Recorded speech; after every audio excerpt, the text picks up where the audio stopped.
December 25 दिन मो भिणी घर को जाइली बुलवा। सेठारे मो भिणीर भाई मते नहीं गले दीघा को बुलेवा। सेठारे से बुलेवा बहाना रे मते यही पूरा मो बिया को केमिति लाली कर देइथिले सेही विषय में आज आपण मानक ये वीडियो रे कहूची। आपण माने वीडियो को शेष पर्यंत देखंतु। नमस्कार, मो नाम होची रोजी। आपण माने देखुचंती आपणकर प्रिय चैनल प्रिया ट्यूब चैनल। यही चैनल रे आपण माने हॉट हॉट गिया गी वीडियो सब पाइबे। जदि चैनल को आज पर्यंत सब्सक्राइब करि नथिबे तेबे दया करी चैनल को सब्सक्राइब करिवे एवं पाखरे थिबा बेल आइकन को निश्चित भाव में चिपिबे।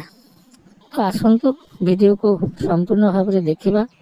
वीडियो आरंभ करने पूर्व आपण मानक मु जणी रखुची जे जदि आपण मानकर ईमेल मार्केटिंग उपरे किछि इनफॉरमेशन मो पाखरु नबार थिबो तेबे ए वीडियो को आपण माने लाइक कर देबे।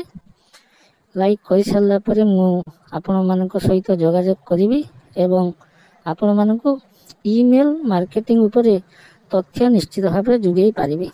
आसंतु वर्तमान वीडियो को आरंभ करवा। डिसेम्बर 25 रे मो कॉलेज पाखापाखि 10 रु 11 दिन छुट्टी थिला। मो भिणी घर को जीवापाई भिणी एवं मो अपा सदा बेले डाकु थांदी, किंतु कॉलेज रे छुट्टी नथिबा जोगु मो भिणी घर को जाई पारु नथिले। तेणु जेते बेले कॉलेज छुट्टी पड़िला मु कौन कली ना भिणी घर को बुलवा पाई गली। सेटारे 2 दिन रही सारला परे मोर भिणीर भाई मते कहिले रोजी चलो आज दीघा बुलवा को जीवा।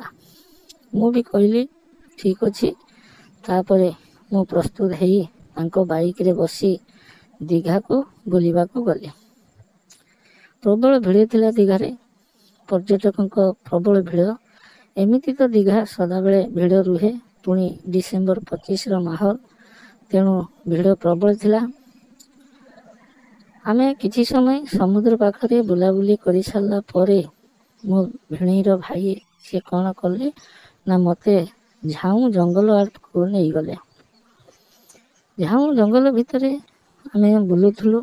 सुंदर जंगल, छोट छोट गछ गुड़िक पूरा झंकालिया होइथिला। किछि बड़ बड़ भी गछ अछि, किंतु आमे जो पटरे छोट छोट गछ गुड़िक लागिछि सेही पट को जाइथिलु। पूरा झंकालिया, किंतु सेपट को सुनसान।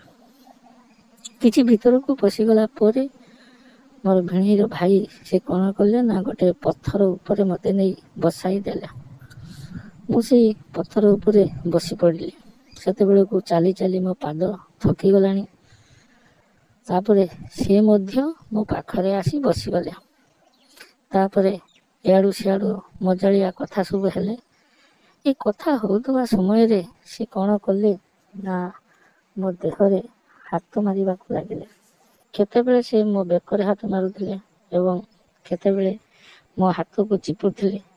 एमिति तांकर एक्टिविटी गुड़िक देखि सारला परे मु ठौरी नेली जे मोर भिणीर भाई मते गेहिबा को चाहुछंती। मु भी पूर्वरु केबे जिया खाई नथिली, तेणु मु भाबिले जे जदि एई मौकारे मते जिया मिलंता तेबे किछि असुविधा नाही। तथापि झील पिला मु, तेणु मो पटु किछि न कही मु स्थिर रहिली। किंतु भिणीर भाई आरंभ कले। से कहले रोजी आज मु तुमको गोटे कथा कहबी। मु कहली कह। से कहले मु तुमको आज गेहिबी। गेहिबा कथा सुनी मु खुशी हो गली मने मने, किंतु उपरे उपरे तांको रागी की मना कली। मु कहली अरे ये सब बाजे कथा। से कहले देख मु बहुत दिन है ए कथा तुमको कहबी भी चाहूथिले, किंतु कहि पारु नथिले। आज बहुत कष्ट रे मु कहिछि, तेणु मते तुमे निराश कर ना। यही कथा कही से उठी पड़िले। उठी पड़ी मते कुंडई धरिले। किछि समय कुंडई धरिले, तापरे मो गालरे चुमा मारिबा आरंभ कले।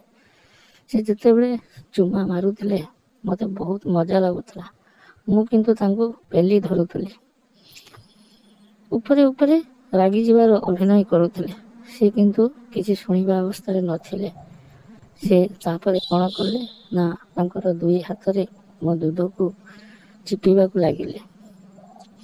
ସେ ଯେତେବେଳେ ମୋ ଦୁଧକୁ ଚିପିଲେ ମୁଁ ଆଉ ନିଜକୁ ଆୟତ୍ତରେ ରଖିପାରିଲି ନାହିଁ।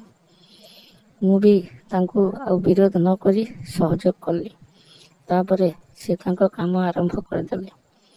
ପ୍ରଥମେ ମୋ ସାର୍ଟର ସବୁ ବଟନ୍ ଗୁଡ଼ିକୁ ଖୋଲିଦେଲେ ଏବଂ ମୋର ବଡ଼ ବଡ଼ ଦୁଇଟି ଦୁଧକୁ ବାହାର କରି ଆଣିଲେ। ତାପରେ ନିର୍ଦ୍ଦମ ଭାବରେ ତାକୁ ତାଙ୍କ ପାଟିରେ ଚୁଚୁମିବାକୁ ଲାଗିଲେ। କିଛି ସମୟ ଚୁଚୁମି ସାରିଲା ପରେ ସେ କ'ଣ କଲେ ନା ଆସ୍ତେ କିନା ମୋର ଚଡ଼ିଟିକୁ ତଳକୁ ଖୋଲିଦେଲେ ଏବଂ ମୋ ବିଆରେ ହାତ ବୁଲାଇଲେ। କିଛି ସମୟ ବିଆରେ ହାତ ବୁଲାଇ ସାରିଲା ପରେ ତାଙ୍କର ଗୋଟିଏ ଆଙ୍ଗୁଳି ମୋ ବିଆ ଭିତରକୁ ପଶାଇ ଦେଲେ ଏବଂ ସଲସଲ କଲେ। ସେତେବେଳକୁ ମୁଁ ଆଉ ନିଜକୁ ଆୟତ୍ତରେ ରଖିପାରିଲି ନାହିଁ। ତାଙ୍କୁ ଜୋରରେ କଣ୍ଢେଇ ଧରିଲି। ସେ କହିଲେ, ବ୍ୟସ୍ତ ହୁଅ ନାହିଁ, ମୁଁ ତୁମକୁ ଆଜି ବହୁତ ଖୁସି ଦେବି।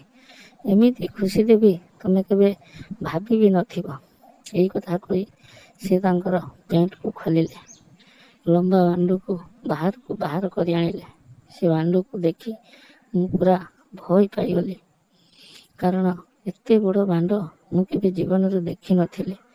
ମୋଟା ବି ସେମିତି ହେଇଥିଲା।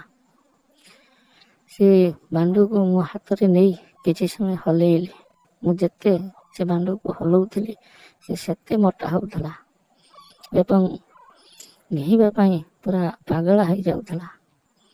ତାପରେ ଭିଣେଇ କ'ଣ କଲେ ନା ମୋତେ ସେଇଠାରେ ଠିଆ ପ୍ରଥମେ ଘେଇବାକୁ ଆରମ୍ଭ କଲେ। ଆଗେ ଟିକିଏ ଛେପ ନେଇ ସେ ମୋ ବିଆରେ ଲଗେଇ ମୋ ବିଆକୁ ଅଦା କରିଦେଲେ।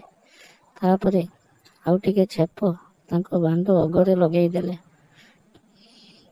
ପ୍ରଥମେ ଯେତେବେଳେ ସେ ପଶେଇବାକୁ ଚେଷ୍ଟା କଲେ ମୋତେ ବହୁତ କଷ୍ଟ ଲାଗିଲା, କିନ୍ତୁ ସେ କହିଲେ ଟିକେ ରହିଯାଅ, ଦେଖିବ ପଶିଗଲା ପରେ ବହୁତ ଆରାମ ଲାଗିବ। ତାପରେ ସେ କଷ୍ଟେ ମଷ୍ଟେ ତାଙ୍କର ସେ ମୋଟା ବାଣ୍ଡକୁ ମୋ ବିଆରେ ପଶେଇଲେ। କିଛି ସମୟ ଉପରୁ ତଳ କରି ହଲେଇଲେ। ସେ ଯେତେବେଳେ ହଲେଇବା ଆରମ୍ଭ କଲେ ମୋତେ ବହୁତ ମଜା ଲାଗୁଥିଲା। ମୁଁ ଖାଲି ଆହ ଏମିତି ହେଉଥିଲି।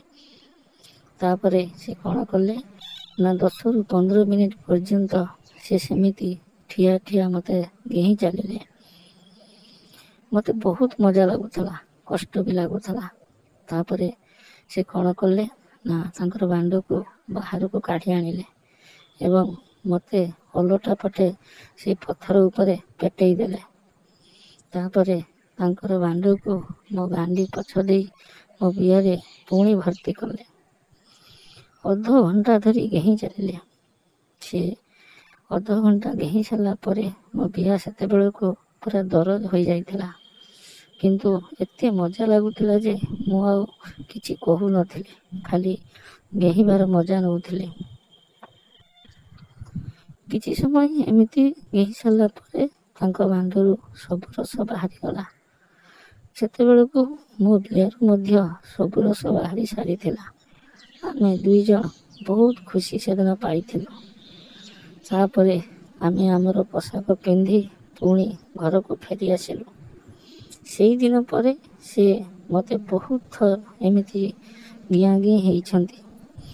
କେତେବେଳେ ଠିଆ ଗେଇଛନ୍ତି, କେତେବେଳେ ଶୋଇକି ଗେଇଛନ୍ତି, ତ ବିଭିନ୍ନ ପ୍ରକାର ପୋଜିସନରେ ସେ ମୋତେ ଘେଇଛନ୍ତି। ସେସବୁ ବିଷୟରେ ମୁଁ ପରବର୍ତ୍ତୀ ଭିଡ଼ିଓରେ ଆପଣମାନଙ୍କୁ କହିବି। ଆପଣମାନେ ମୋ ଚ୍ୟାନେଲ୍ ସହିତ ଯୋଡ଼ି ହୋଇ ରୁହନ୍ତୁ ଏବଂ ସବୁ ଭିଡ଼ିଓକୁ ଦେଖନ୍ତୁ। ରହୁଛି, ପୁନର୍ବାର ଦେଖା ହେବ ଅନ୍ୟ ଏକ ଭିଡ଼ିଓରେ। ନମସ୍କାର।